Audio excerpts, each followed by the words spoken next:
في شارع الخليل ابراهيم جنب الحرم على طول اهو. الحرم ورايا اهو، والشارع ده فيه محلات اكل وفي محلات هدوم وهدايا وتمر.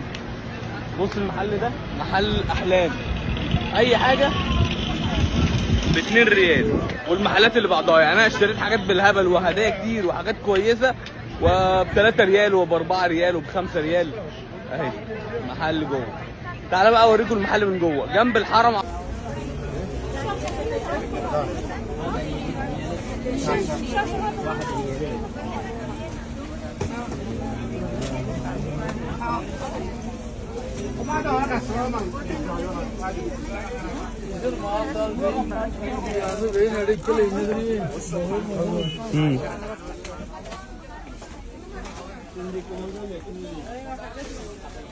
بص المكان ده اي حاجه ب3 ريال. في حاجات بالهبل يعني 3 ريال 3 ريال 5 ريال. فناجين، كوبايات، زيت زيتون، شنط، في حاجات بالهبل. اي حاجه هنا ب3 ريال بس. وده جنب الحرم، هقول لك في شارع بالظبط.